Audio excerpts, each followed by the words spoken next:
మీరు రాసిన కదా ప్రొడ్యూసర్ గారు ఎలా యాక్సెప్ట్ చేశారు? ప్లాన్ చేస్తున్నప్పుడు కథ చదవగానే ఏమనిపించింది సార్? కథ చదవగానే ఇది అందరికి కనెక్ట్ అయ్యే కథ, అంటే ఇట్లాంటి కథ అందరికి చెప్పాలి. డార్క్ సైడ్ ఉన్నప్పుడు మనుషులు ఎలా బిహేవ్ చేస్తారు, దాని మూలాన ఏం జరుగుతుంది, బ్యాడ్ ఏంటి గుడ్ ఏంటి అని చెప్పాలనుకుని ఈ కథ చేద్దాం అనుకున్నాం సార్. అనుకున్నప్పుడు అనుకున్నారు ఫస్ట్ నేను అనుకుంది హీరోగా నవీన్ చంద్ర గారిని. అంటే డిఫరెంట్ మాటలు మాట్లాడుకున్నాం. అంటే ఫస్ట్ బడ్జెట్ గురించి మాట్లాడాం. ఈ బడ్జెట్లో ఎంత చేద్దాం బడ్జెట్లో అని. ఆ బడ్జెట్ కొంచెం ఎక్స్టెండ్ చేద్దాం అనుకున్నప్పుడు నవీన్ చంద్ర గారిని అనుకున్నాం. నాతో కూడా అన్నారు నవీన్ యాక్టింగ్ నాకు చాలా ఇష్టం సార్. అవునండి, నవీన్ గారు సినిమాలు చూసినప్పుడు ఈ కథకి బాగా చేయగలుగుతారు అనుకున్నారు నవీన్ గారు. నవీన్ గారి సంగతి ఓకే. దివి ఈ సినిమాలో ఎట్టి బస్సులో ఉండాలంటే డైరెక్ట్ గా క్యారెక్టర్ రాశారంట కదా? ఉండాలని నేను అనలేదండి, అది ఆయనే చెప్పాలి. దివి నీకు ముందే పరిచయం డైరెక్టర్ గారు, ప్రొడ్యూసర్ గారు? లేదండి. మరి మీకు ఎందుకు అనిపించింది? బిగ్ బాస్ చూసారా? బిగ్ బాస్ చూసినప్పుడు దివి గారు బాగా కనెక్ట్ అయ్యారు. అంటే అదే ఓకే, అర్థమైంది. అంటే కనెక్ట్ అవ్వడం అంటే ఆ కనెక్ట్ కాదండి, ఇలా కనెక్ట్ కాదు. చెప్పండి. సో యాక్చువల్గా ఏంటంటే రమణ అనే క్యారెక్టర్ చేసినప్పుడు ఆ క్యారెక్టర్ ఆ ఇంటెన్సిటీ ఎవరు చేయగలుగుతారు ఏంటనుకున్నప్పుడు ఇద్దరు ముగ్గురు పేర్లలో ఫస్ట్ దివి గారు అయితే బాగుంటుంది అని చెప్పేసి డైరెక్టర్ గారు ఇద్దరు అనుకున్నాం. ఇప్పుడు మీరు సినిమా డైరెక్ట్ చేస్తున్నారు కదా? అవునండి. అందులో ఎవరు మెయిన్ క్యారెక్టర్? దివి గారు అండి. మీకు ఇంకెవరిని చూసినా దివి గారు కనిపిస్తారా? ఇప్పుడు ఆవిడ కోసం డైరెక్టర్ అయ్యారు అనుకుంటున్నారు బయట. కాదండి, కాదా? ఆ కథకి ఆమె యాప్ట్. ఇప్పుడు ఇది ప్రొడక్షన్ లో ఉండగా మీరు ఆవిడ కోసం డైరెక్టర్ అయ్యారని? లేదండి, అట్లా లేదు. పబ్లిక్ టాక్, సినిమా టాక్ కాదా? కాదండి. అందులో ఆవిడ క్యారెక్టర్ ఏంటి? గ్లామరస్ లేకపోతే ఇలాగే మంత్రాలు గింత్రాలు? అది కూడా సైకలాజికల్ బేస్డ్ అండి. టోటల్ గా మీరే తేడా అనమాట. సైకలాజికల్ అని మమ్మల్ని కూడా అలా మార్చేస్తారు. లేదు, మంచి చెప్పాలనేది అంతే. ఏంటి చెడ్డ చూపించి ఇలా ఉండకండి, ఇలా ఉండకూడదు. సినిమా అంతా రేప్ సీన్ చూపించి ఇలా ఎవరు రేప్ చేయకండి రా ఆ టైప్. అట్లా కాదండి, అట్లా కాదు.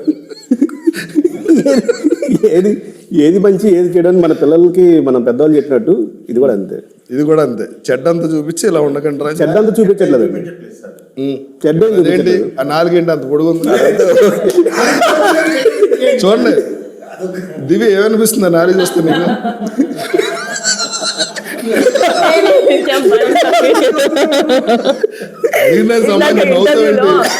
ఇంటర్వ్యూలో నాలుగు ఎందుకు అంత పొడు, ఆయన ఏదున్నా అన్ని లాగి బయట తీసేస్తారు అన్నారు. అలాగా నాకు నవీన్ యాక్చువల్లీ కళ్ళతో ముక్కుతో బాడీతో అన్నిటితో యాక్ట్ చేస్తారు కదా. ఈ నాలుగు చూసినప్పుడు నాలుగుతో కూడా వంటింట్లో రొమాంటిక్ సీన్ దేంతో యాక్ట్ చేస్తారు? ఎక్స్ప్రెషన్స్ తో. నీ ఎక్స్పీరియన్స్ చెప్పు. నిన్న చెప్పు కదా సీన్ ముందు ఆయన పులప్స్ చేస్తుంటే చిన్న భయం వేస్తుందని, దాని గురించి చెప్పు. సో మాది ఇది చాలా ఇది బిహైండ్ ద కెమెరాస్ మాట్లాడుకుంటుంటే బిహైండ్ కెమెరా కాదు చెప్పు. బిహైండ్ కెమెరా చెప్తా. అయితే ఒక సీన్ ఉంది నాకు, నవీన్ గారికి ఒక సీన్ ఉంది, చాలా ఇంటెన్స్. నవీన్ కి నాకు సీన్ ఉంది, ఇంటెన్స్ సీన్.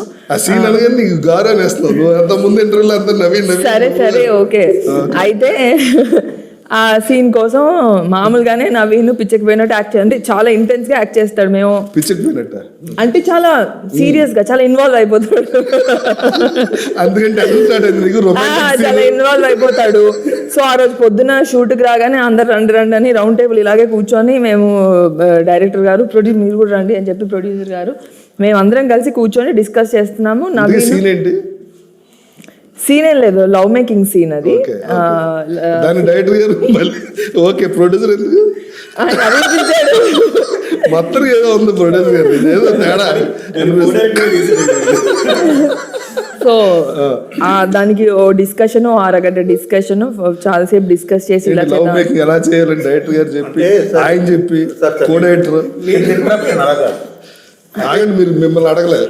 ఓకే, నేను మిమ్మల్ని తర్వాత అడుగుతా, ఓన్లీ దివి. సో ఈ డిస్కషన్ జరుగుతున్నంతసేపు నాకు భయం వేస్తుంది, ఏంట్రా బాబు నవీన్ ఇంతలాగా ఇన్వాల్వ్ అయిపోయి సార్ని క్వశ్చన్లు అడిగేస్తున్నాడు, రవి గారితో ఇలా చెప్తున్నాడు, ఇలా చేద్దామని నాకు ఇలా చెప్తున్నాడు, మధ్యలో వెళ్ళి పుషప్స్ చేస్తున్నాడు అంటున్నాడు, వైల్డ్ గా మారుతున్నాడు, నరాలన్నీ బయటకు వస్తున్నాయి. మీకు యాంగ్జైటీ వచ్చిందా, టెన్షన్ వచ్చిందా? రెండు వచ్చాయి. అమ్మో అని. ఫైనల్ గా నీ ఎక్స్పీరియన్స్ ఏంటి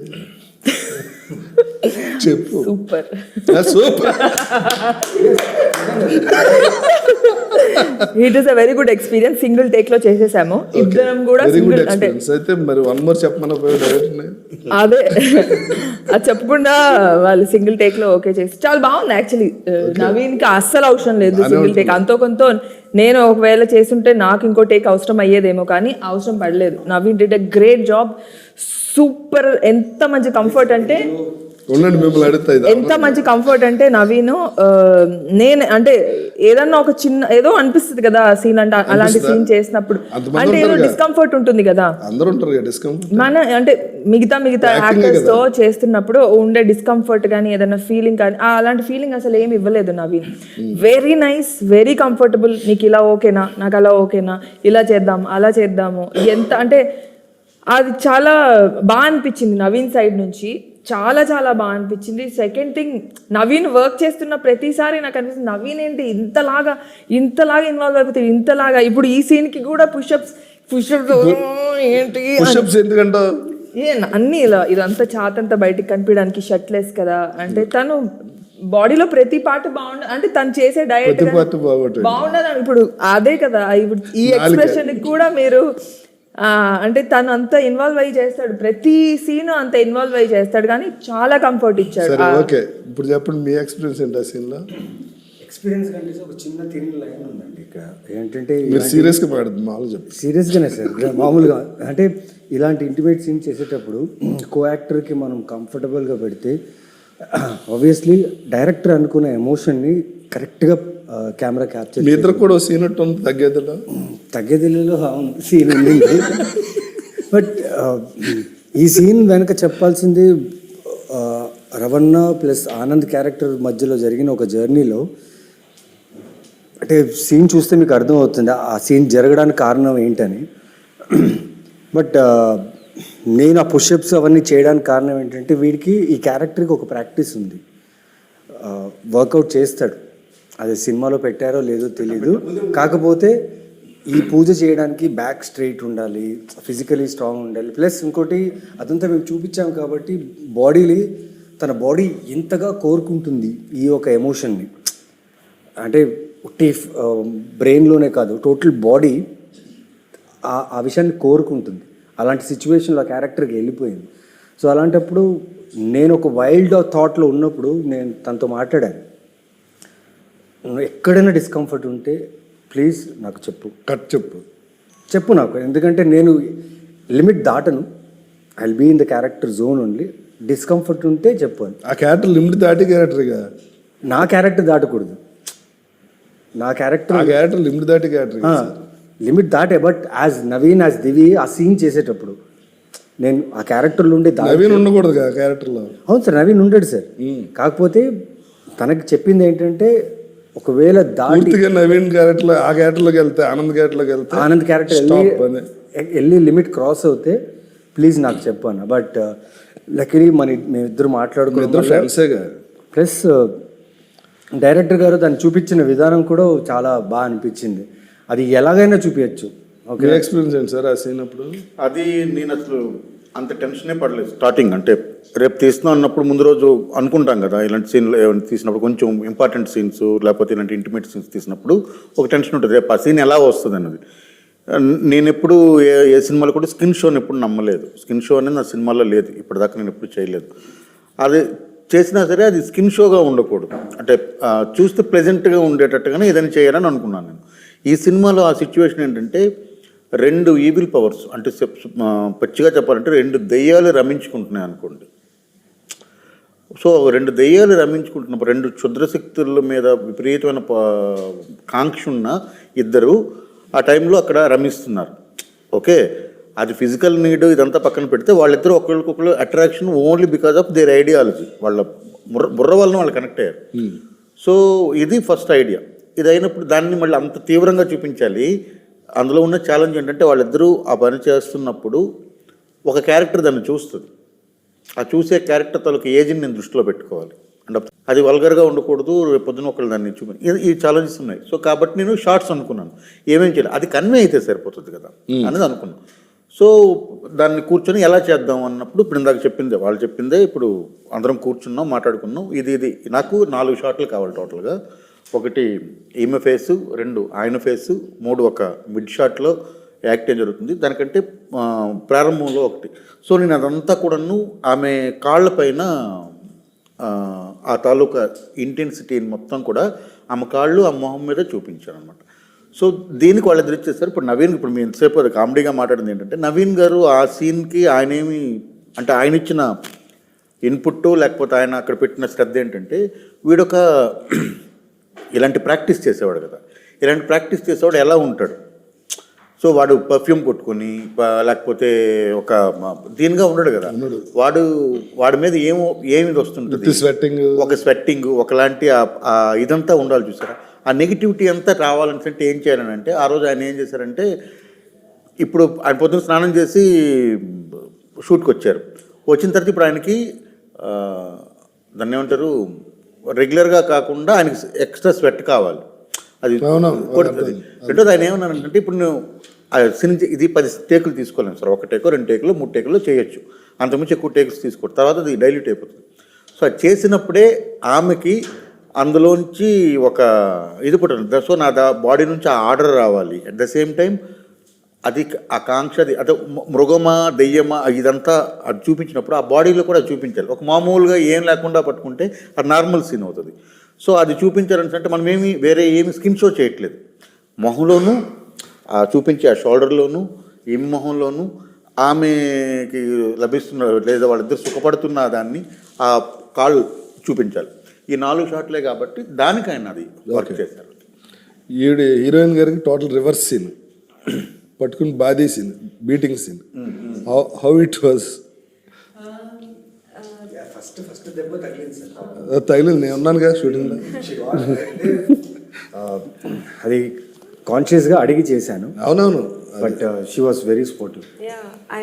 అది చూస్తే నిజంగానే బాగా కొట్టారా సార్ అని కూడా అడిగాము వచ్చి. Usually, like in real life, if you get one, you will give back. No, you can't do that here. This is to control all that emotions, and you are helpless. And the helplessness, I felt that helplessness. I felt that for that moment. Even there was other scene, other veetla scene. Inside, I was crying. I was like crying. I was like, initial thing was I was calling my mom. അമ്മ എന്ന് വിളിച്ചു പോയില്ലേ, നമ്മളിങ്ങനെ അടിന്ന് വെച്ചാൽ നല്ല അടിയായിരുന്നു, നല്ല അടിച്ചെന്തിനാ. I was like, and I cannot react and I cannot give back because that is my reaction would be എടാ അടിച്ചു തിരിച്ചടിക്കും, that is my reaction. But this is a complete different character. Yeah, different character. So then I was Lalita at that time. I was Lalita and I felt the helplessness, and that I don't know how to explain that feeling because you really feel helpless at that situation. Because after that, when he goes inside, she's like crying to herself. Like, you are excellent in the film. Oh, thank you. So many shades in that character. You did well. చెప్పండి. నాతాల్లోకి ఇది 100%. ఆ scene ఉంది కదా, ఇప్పుడు ఆమె చెప్పారు కదా ఏం చేయలేకపోతున్నాం అన్నది ఒకటి. ఆమె ఒరిజినల్ క్యారెక్టర్ అంటే ఎవరైనా కొడితే తిరిగి కొట్టి ఏంట్రా నన్ను కొట్టావు అనే క్యారెక్టర్. ఇప్పుడు అక్కడ అంత దెబ్బలు తిన్న క్యారెక్టర్ కదా, అది తెలియకుండా ఆమెకు అది వచ్చేసింది. మీరు ఆ సీన్ చూస్తే అది అందుకే ఎడిట్లో ఉంచాను అది. నేను కొట్టేస్తాడన్నా, కొడుతూ ఉండగా బెల్ మోగుద్ది. సో హాఫ్ వేలో ఆపేసి ఇది చేసావంటే ఇంకా సౌండ్ చేసావంటే చంపేస్తానని చెప్పి అతను తలుపు తీయడానికి వెళ్తాడు. అప్పుడు ఇది మిడ్లో ఆగిపోయింది. ఆమె ఏడుస్తూ ఉంటుంది. ఏడుస్తూ ఉండి ఆమె గాలిలో 2 పంచులు ఇస్తుంది. అంటే ఇప్పుడు అతను కొట్టలేదు, అది ఆమె తెలిసి చేసిందా తెలియక చేసిందా అనేది పక్కన పెడితే ఆ ఎమోషన్ అక్కడ వర్కౌట్ అవుతుంది. 2 గాలిలో పంచులు ఇస్తుంది. తిట్టుకుంటూ గాల్లో ఎలా పనిచేస్తుంది అంటే ఆయన కొట్టలేదు కాబట్టి ఒరిజినల్ క్యారెక్టర్ బయటకు వచ్చాం. అది సో అది ఉంచాను అనమాట. So it's there in the film. அவர் வெளியே போன உடனே நீங்க இப்படி அடிப்பீங்களா? யாருமே இல்ல. Yeah, because that frustration, she can't show it to him. Lalita cannot show it to him. She's scared of him. She's scared of him from the beginning. There is fear. There is intense love towards Anand. There is intense fear towards Anand. She's fearing for, and she does not want her daughter to know. And then someone is coming and taking the story is like someone is coming and taking the daughter away. That is frustrating her. She has no control over daughters. Someone because of the unrest in the house, her child is taken away. That is her frustration. That is, she couldn't handle it. She's like, oh, what should she do at that time? You tried in mental, for that character. You tried so many days. Yeah.